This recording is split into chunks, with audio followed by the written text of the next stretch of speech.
My name is Christy Toplicar, and I'm a Youth Services Librarian at DBRL. Kathryn Miller is here to present for us tonight. She's the Program Coordinator for the Triple P program. The Positive Parenting Program is a multi-level system of family intervention designed to reduce behavioral and emotional problems and is part of the Boone County Early Childhood Coalition. This evening, Kathryn will talk to us about routines. So I'm going to go ahead and bow out and welcome Kathryn to the stage. Thanks, Kathryn. Thank you. Hi, everyone. As she said, my name is Kathryn Miller, and I work for the Boone County BCECC, which stands for Boone County Early Childhood Coalition. And I do our Triple P program, which stands for Positive Parenting Program. And we are funded by the Boone County Children's Services Board. And what that means is if you live in Boone County, regardless of where you live in Boone County, you can access our services for free. So that you could have a group like tonight. These are called seminars where we come and talk about specific topics to a group that you may have. Could be a church group, your women's group, just a bunch of moms getting together for a mom's night out, anything like that. We can come have some topics shared with you, or you can come and do a one-on-one with me. And then we usually work on your specific problem that you have going on with your child. And we'll work through that to get you to a point where you're okay with what's going on with your child. Some of my most common things that I work with parents would be bedtime routines, tantrums. During the pandemic, we've seen a lot of setting schedules, setting limits, talking back. Some other usual ones that hitting, kicking, and biting. We see that in toddlers pretty often. So, you're welcome to reach out to me and we can set up a one-on-one or just have a discussion to see if it's a need that you might have that I can help with. You can reach me by phone at 573-884-3776, or the best way is by email. And the email is millercat, so MILLERCAT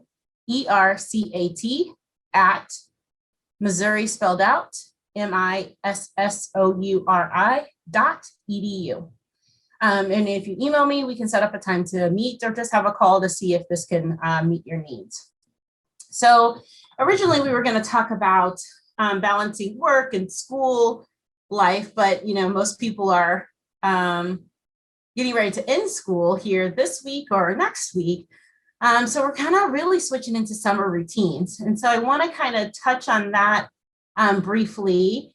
And then if there's any other questions or anything, then we will address those. So just trying to get people to think about, hey, we're transitioning to summer. The days are longer. Kids don't want to go to bed. They may be out playing harder. And so what kind of things can we do to help keep kids on track? Well, the first thing I want you to think about is still keeping a routine, even if you're not getting up to go to school. And the importance of that is keeping their body on a sleep cycle and a sleep rhythm. So making sure they're still getting enough sleep in the night, because a lot of times we'll end up letting kids stay up later because the sun's out. Nobody wants to go to bed when the sun's still up. That's the kid's favorite argument, but the sun's still up. But, depending on what time you still have to wake up in the morning, we still need that same amount of sleep. And some people will say, hey, I get to stay home with my kid and I'll let them sleep in, which, that's great if they are still able to get their same amount of hours of sleep. But we also don't want to disrupt their complete routine, because come August, when we're getting them ready for school, it's usually a little harder to transition into a routine than it is to get out of routine. So be thinking about that and maybe thinking, do I want to keep my routine at least similar through the summer? So another thing that we want to start thinking about is sleep really affects behavior. So if your kid's not getting enough sleep, it can really look like maybe they have ADHD or ODD or some other type of something wrong because their behavior is so out of control.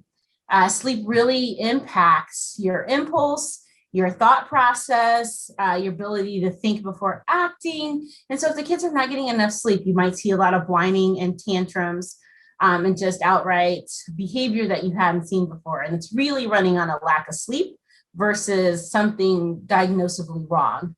Now, of course, we do have children that are diagnosed and do have problems, but we really want to look at sleep. Another thing that we may look at is growth. So growth, when growth spurts are coming, kids struggle to sleep or get good sleep. So we may have some behavior problems. But looking at routines, so kind of one of the things that I really suggest is that you start on Sunday and plan out your week. I really like family meetings where we bring everybody to the table and talk about what our next week is going to look like, because that can also help if you have kids who have anything coming up that maybe they forgot to tell you, but they remember it when you're talking about it. So coming together on Sunday and then planning out the rest of the week. So what nights might you have baseball practice? Does somebody have dance practice? You know, really getting together a schedule. If you're one of those people who really like those big calendar boards, one of the things I suggest is to give each kid a color. And depending on the night, you write in what color each child is and what activity they have to be at. That can kind of help you stay on track, especially if there's multiple kids that need to be dropped off at multiple locations. And you may notice, hey, I need help because two people have to get to somewhere at the same time. That'll help you to plan to ask somebody to help you or offer to carpool for someone else. Sometimes people have kids doing the same things and you can trade a child, like I'll take your kid to baseball if you'll take mine with yours to dance, something like that. But really looking at the week and seeing what do we have going on and what do we need to get done. I've heard several parents who are excited for summer school to come. They're ready for their kids to be in seat for 30 days or so, especially if they had been online all year, or Columbia Public Schools didn't go back until I think Marchish or a little bit before that. No, right after spring break. So parents are looking for that added break. And if that's what you're going to do, that's great. But please take summer school kind of seriously in terms of making sure that they're well rested and ready to be good learners. I feel like I've heard that summer school is going to be more focused in the mornings on education and then the afternoon more play. Please don't quote me on that 100%. Check into that. But that's what I believe I read and heard that that's what they were going to do. So making sure your kid is ready to be a good learner in the morning will be important. The other things that you guys can work on during the summer as part of routines is, if your kid isn't getting themselves dressed, then work on that, getting that part of the routine where they learn to get themselves dressed, help with breakfast or do a self-serve breakfast. So working some skills that maybe they hadn't been able to do over the school year to be ready for next year. One of the tips to that was kids being able to serve themselves. So one of the things that you can do to help that is the night before putting cereal in a bowl and then putting milk in a sippy cup without the little plug. So the plug helps it to not spill when you tip it over. But if the plug is out, it pours easily, and you put enough milk in there that you want your child to have. So they're able to get their own cereal out, get their cup of milk out, pour the milk on their cereal, and they kind of self-serve themselves, allowing you a little more extra time to do something else that you may need to get done in the morning. Maybe you're used to putting them on the bus and taking your shower, but now as they're not going anywhere, them being able to self-serve at breakfast gives you that time to maybe get that shower in, something like that. Other routines that are important is making a plan for the day. So what do kids have to look forward to? What's the day going to look like? So I often suggest breaking it up in chunks. So our morning is going to look like this. We're going to have lunch then. And then after lunch, we're going to take a rest. And after rest time, we're going to do whatever. So kids know what's expected of them and what's coming next. If you have built-in rest time, I like to call it rest time versus nap time, because some kids do not like to take a nap or feel forced to take a nap. And if you say it's nap time, sometimes they'll just fight you because you said the word nap. So sometimes it's easier to say rest time. And after rest time is over, we'll be able to go outside and play or pick a station, pick the block stations, or we'll be able to watercolor or play, but whatever you have planned for the afternoon. Some parents tell me it's summer, I don't want to plan anything. And I totally get that. However, kids really thrive in structure. When they don't have anything to do, usually they find something to do, and that might not always be the best. The things they find to do can sometimes be destructive or bad ideas with each other. And, bad ideas can lead to hurt children. So having something planned or activities that are acceptable for them is often helpful. One of the things that I like to suggest for the summer is to have a summer activities, little pieces of paper that you write activities on that you're okay with them for them doing. And then they get to choose in the morning. Choose from the activities that they pulled out of the, hat, so to speak. And that's what you guys plan on doing for the day. So the activities that go in there might be painting, playing with shaving cream, bubble play, chalk play, anything that you're okay with them doing for the day, so that when they pull it out, you can put it down and it's acceptable plan for the day. Other areas of routines that we really want to work on, again, getting dressed. If that wasn't something they were able to do for themselves, perhaps you start putting that into the routine. What do you want them to do when they get up? What are their expectations when they wake up in the morning that they should be able to do? So keeping a morning routine still of getting up.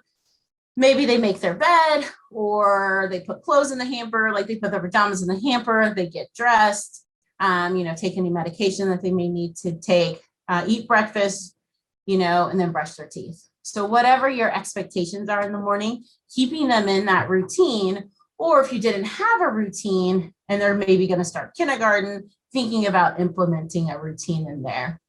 And then thinking about what are you going to do for the day? Again, making some kind of plan for the day for them so that they can stay on track and have something to look forward to. Or maybe it's something that you're able to work with for them for the day. So let's say they may have some behavior that's not been okay. Well, this afternoon, we're going to get to play with chalk, and I really want you to be able to play with chalk. It's your favorite. So let's make sure we have a good rest time so that we can be able to play with chalk when we get up. So then reminding them that there's already something fun planned will really kind of help them be able to work hard for the rest of the day to be able to move into doing something fun. Sports. So, a lot of people are playing baseball, softball, those kind of things right now. So really working with your kiddo to make sure that they're getting themselves ready for this event. So what does being ready look like? Making sure they have their glove, if they have their own bat. Do they know where their shirt is for the night, their game shirt? Do they know where their pants are, their socks, their cleats? Helping them to be responsible for making sure they know where their things are versus you, right? So if you have multiple kids, you're only one person trying to get everybody together, and you should not have to make yourself responsible for all the things that go with it. So do some of that pre-planning the night ahead, right? So, but if they have games twice a week, so we got things washed up and we're ready for the week Sunday. So Monday they have a game, and they have another game on Thursday. Well, between Monday and Thursday, you've gotten things washed up again, but then you're giving it to your child and saying, hey, where does this go? So that we can be prepared for Thursday. Maybe they have a bag that they take with them. And so they go ahead and put their shirts and their pants and everything they need in their bag. So that night, when it's time to change and get ready, all they have to do is go to their bag and get everything out. You're not searching for it in laundry bags, laundry baskets, or things like that. You already know where it is so that they can go ahead and get themselves ready. Other routines to think about is keeping kind of dinner routines together. Although it's you're able to be out later, your stomach doesn't realize the difference between 5 p.m. and 7 p.m. It just knows it's hungry. So if it's used to eating at 5 p.m. and you're waiting till 6:30 because you went outside to play for a while, kids may start getting grumpy or having bad behaviors because they're hungry. They're used to eating at 5:30, trying to keep dinner time around the same time, and saying after we eat dinner, we can go back outside for X amount of time, right? So we'll still be able to go back out and play for an hour or 30 minutes or whatever the case may be. Now, kids may be confused because in the past, going outside after dinner wasn't something they could do because of the time, or it would get dark on them. So saying, hey, the sun's going to be out a little longer, we will be able to go outside and play after dinner. So as soon as we're done, we'll be able to go outside for however long you feel they can. You can set a timer for them, or, if they don't know any understands, then you can just say, we'll be out there for the next hour, and you keep track of time. But really working with them to make sure they're understanding what's going to happen for the day and what things are going to go on.